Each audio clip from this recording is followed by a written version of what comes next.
तुम्ही पाहत आहे निपाणी न्यूज सौफेर घडामोडी। चिकोडी गोकाक जिल्हा निर्मितीसाठी अधिवेशनात आमदार जोल्ले, एहोळे, कागे, जारकीहोळी यांनी उठवला आवाज। जिल्ह्यासाठी आमदारांनी व्यक्त केला आक्रोश। ಚಿಕ್ಕೋಡಿ ನಾವು ನೋಡ್ತಾ ಇದ್ದೀವಿ, ಎಲ್ಲ ಆಫೀಸ್ಗಳು ಕೂಡ ನಮ್ಮಲ್ಲಿ ಈಗ ಇದ್ದಾವೆ।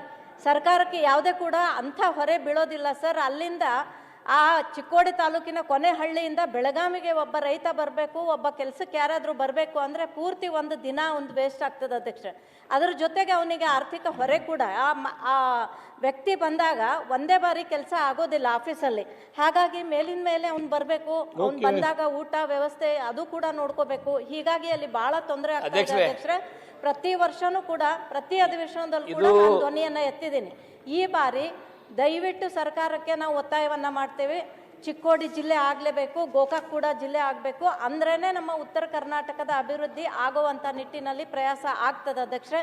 ಹಾಗಾಗಿ ತಮ್ಮ ಮೂಲಕ ನಾನು ಸಚಿವರಲ್ಲಿ ಮತ್ತು ಮುಖ್ಯಮಂತ್ರಿಗಳಲ್ಲಿ ಮತ್ತೊಮ್ಮೆ ವಿನಂತಿ ಮಾಡ್ಕೋತಾ ಇದ್ದೇನೆ, ಇದನ್ನು ಚಿಕ್ಕೋಡಿ ಜಿಲ್ಲೆ ಅಂತ ತಾವು ಘೋಷಣೆ ಮಾಡಬೇಕು ಅಂತ ಹೇಳಿ ವಿನಂತಿಯನ್ನು ತಮ್ಮ ಮೂಲಕ ಮಾಡ್ತಾ ಇದ್ದೇನೆ ಅಧ್ಯಕ್ಷರೇ, ಇದು ವಿರೋಧ ಪಕ್ಷದವರು ಆಗಲಿ ಅಥವಾ ಆಡಳಿತ ಪಕ್ಷದವರಲ್ಲಿ ಪ್ರಶ್ನೆ ಅಲ್ಲ ಸರ್।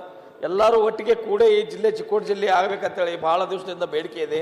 ಮುಖ್ಯಮಂತ್ರಿಗಳು ಎಲ್ಲ ಚರ್ಚೆಗೆ ಕರೆದಿದ್ರು, ಇದು ಮತ್ತೊಮ್ಮೆ ಚರ್ಚೆಗೆ ಕರೆದು ಒಂದು ಸೀರಿಯಸ್ ಆಗಿ ಒಂದು ವಿಶೇಷ ಸಭೆ ಕರೆದು ಒಂದು ನಿರ್ಣಯ ಮಾಡಲಿಕ್ಕೆ ಅವಕಾಶ ಮಾಡಿಕೊಡ್ಬೇಕು ಅಂತೇಳಿ ನಾನು ಸರ್ಕಾರಕ್ಕೆ ಒತ್ತಾಯ ಮಾಡ್ತಾ ಇದ್ದೀನಿ ಸರ್। ಈಗಾಗಲೇ ಮಾನ್ಯ ಕಂದಾಯ ಸಚಿವ ವಿನಂತಿ, ನಿನ್ನೆ ಮಾನ್ಯ ಮುಖ್ಯಮಂತ್ರಿಯವ್ರ ಜೊತೆ ಇಡೀ ಗೋಕಾಕ್ ತಾಲೂಕು ಜಿಲ್ಲೆ ಆಗಬೇಕು ಎಲ್ಲ ಮಠಾಧೀಶರು, ನಾವು ಜಿಲ್ಲಾ ಉಸ್ತುವಾರಿ ಮಂತ್ರಿ ಸನ್ಮಾನ್ಯ ಸತೀಶ್ ಜಾರಕಿಹೊಳಿ ನೇತೃತ್ವದಲ್ಲಿ ಅವ್ರ ಅಪಾಯಿಂಟ್ಮೆಂಟ್ ತಗೊಂಡು ನಾವು ವಿನಂತಿ ಮಾಡ್ಕೊಂಡಿವಿ। ಮಾನ್ಯ ಮುಖ್ಯಮಂತ್ರಿ ಅವ್ರು ಏನು ಹೇಳಿದ್ರೆ, ವಿಧಾನಸಭಾ ಅಂದರೆ 18 ಕ್ಷೇತ್ರ ಇದೆ, ಅವ್ರನ್ನೂ ಎಲ್ಲ ಕರಿತೀವಿ। ಇಬ್ಬರು ವಿಧಾನ ಪರಿಷತ್ ಸದಸ್ಯರು 3 ಜನ ಆದರು, ಕರೆಸಿ ಚರ್ಚೆ ಮಾಡಿ ಆದಷ್ಟು ಬೇಗನೆ ನಿರ್ಣಯ ತಗೊಂಡು ನಮ್ಮ ವಿನಂತಿ ಸನ್ಮಾನ್ಯ ಸಭಾ ತಮ್ಮ ಮುಖಾಂತರ ಈಗಾಗಲೇ ಆಯೋಗಗಳು ರಿಕಮೆಂಡ್ ಮಾಡಿದ್ದು ಗೋಕಾಕ್ ಚಿಕ್ಕೋಡಿ ಜಿಲ್ಲೆ ಆಗಬೇಕಂತ ರಿಕಮೆಂಡ್ ಮಾಡಿದಾರು। ತಾವು ಆಡಳಿತ ದೃಷ್ಟಿಯಿಂದ ದಯಮಾಡಿ ಅಂದರೆ ಈ ಸದನ ಮುಗಿಯೊಳಗೆ ತಾವೆಲ್ಲ ಶಾಸಕರನ್ನು ಮತ್ತೆಲ್ಲ ವಿಧಾನ ಪರಿಷತ್ ಎಲ್ಲರೂ ಸದಸ್ಯರನ್ನು ಕರೆದು ತಾವೊಂದು ಸಭೆ ಮಾಡಿ ನಿರ್ಣಯ ಮಾಡಿದರೆ ಭಾಳ ದಿನ 40 ವರ್ಷದ ಹೋರಾಟ ಇದೆ, ಅದಕ್ಕೆ ದಯಮಾಡಿ ಗೋಕಾಕ್ ಮತ್ತು ಚಿಕ್ಕೋಡಿ 2 ಜಿಲ್ಲೆ ಮಾಡಬೇಕಂತ ನಾವು ಒತ್ತಾಯ ಮಾಡ್ತೀವಿ। ಸಭಾಧ್ಯಕ್ಷರೇ, ಈಗ ಬೆಳಗಾವದಾಗ ನೀವು ಇಲ್ಲಿ ಅಧಿವೇಶನ ನಡೆಸಿ ಏನ್ ಸಾರ್ಥಕ ಆಯ್ತು?